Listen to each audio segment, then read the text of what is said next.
Kalau kita benar umat Nabi, lebih-lebih umat Nabi Muhammad, maka tugas menyampaikan kebenaran itu kewajiban.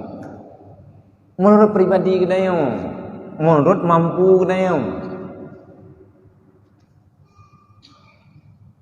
Sehingga orangnya bahasa-bahasa bangai hidup yang kenyan dengan media yang, di media salah pengguna salah. Tanya sama yang jamaah ipegah sok alim. Jadi kebangkit bupungo lagi awak dulu.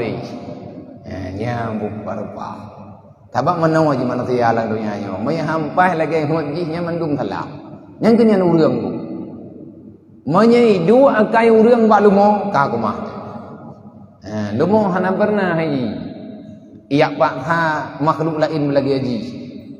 Iji kajit lagi lumo ju. Itanyo urang hawa tu lagi lumo ya ngura. Salah pola pikir.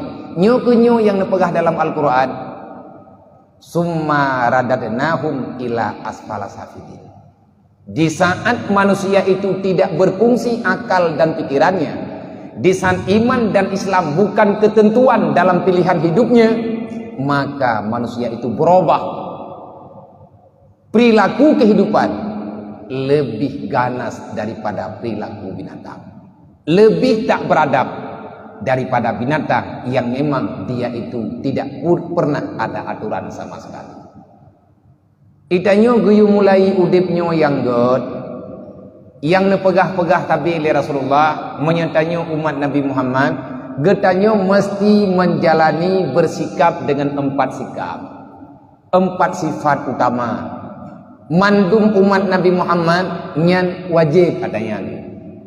Menyahana memasalah udip, siddiq, tabligh, amanah, fatana.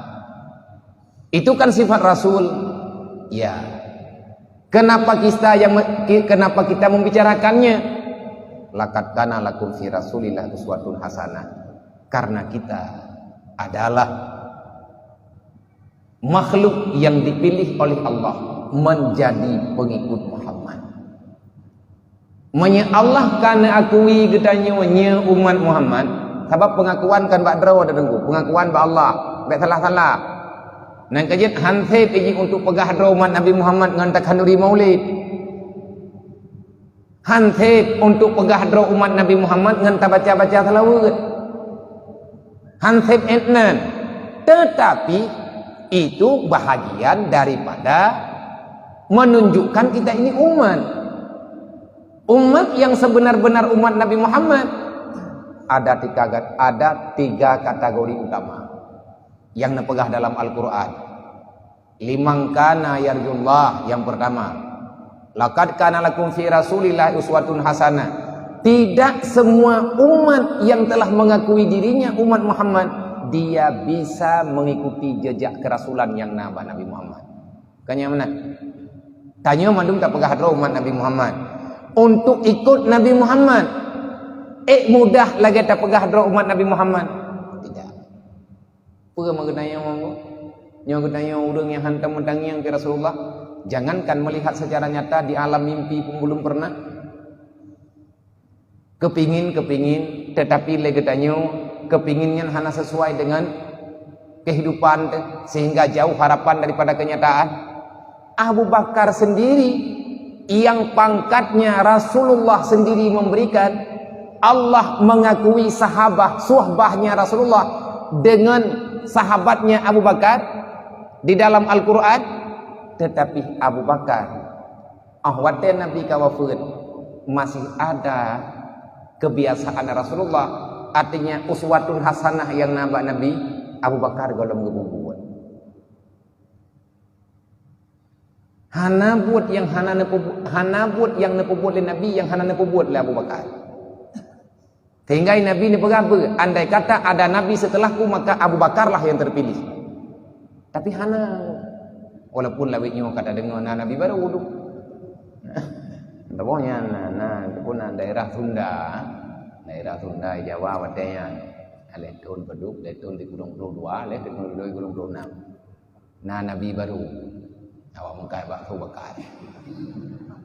Anak ko jai tren wahyu le ko padu pitren wahyu le lekut moh supoi terima wahyu.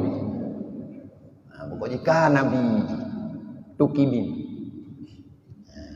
Nan nabi tukimin. Kegiatan hari-hari kan Rabi kami makan bakso bakar, somai. Yang pengikut yang gawak ceruh-ceruh bak tahu. Yang nyungkan nilai kan. Jadi biasa ya. Po biasa Musailamah kadzab tabina tiap tahun. Musallamah al-kadzab gelar terbesar yang diberikan kepada seorang pendusta, penghulunya pendusta, sehingga namanya al-kadzab, musallamah. Nah jamun wate nabi getanyo kawafut wate Rasulullah kawafut, tampuk pimpinan khalifah pertama dipegang oleh Abu Bakar, maka watenya Abu Bakar cukup bak nepetimang karena terlalu banyak kaum murtad. Musailamah al-kadzab bak menteng peperangan masa Rasulullah kita lama ditabi. Bahkan dalam sejarah menyatakan dalam sejarah dalam kitab Khulasah, dalam kitab-kitab cerita para sahabat, Musailamah kadzab megah-megah na pernah beriman. Wate leh talu debat masalah ayat Al-Qur'an. Wate tren ayat alam tara kaifa fa'ala rabbuka bi ashabil fil alam yaj'al kaidahum fi tadlil wa arsala alaihim tayran ababil. Watenya Musailamah al-kadzab menampakkan keberaniannya di hadapan khayalak ramai, dia menciptakan ayat-ayat takidan. Fil ni bahasa haji. Nah, ibagah punya lagi modelnya ayat Quran dong juga tu. Lang Quran menulis ara'aital ladzi yukadzibun alam tara kaifa fa'ala rabbuka bi ashabil fil. Musailamah kadzab punya lagi ayat dong juga tu.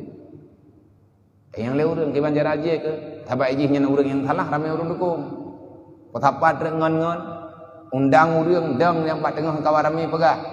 Fil wa badanuhu kabir. Ipekap-pekap ayat Quran, ipepek-pepek lagi ipu saja. Wa uznuhu kabir. Wa anfuhu tawil. Wa ainuhu saghir. Nyan bahasa haji, bahasa Arab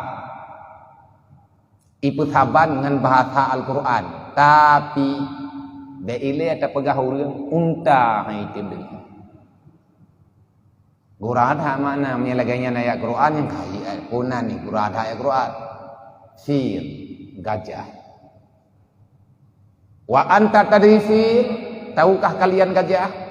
Pegah reji wa badanuhu tawi wa badanuhu kabir. Gajah badan raya. Mang tahu yang hana depu nya. Mau udah buta dia depu. Ke mak gede mah rogo. Wate dodo aji nyebrang. Minah jo tapi kekuatan ji tetap digalang. Pengikut ji mantang rame. Wate masa Abu Bakar menjadi khalifah, maka tantangan terbesar yang dihadapi oleh Abu Bakar adalah Musailamah al-kadzab. Dia kembali bangkit mendakwakan dirinya sebagai pengganti Muhammad. Peranglah. Innallaha wa malaikatahu yusholluna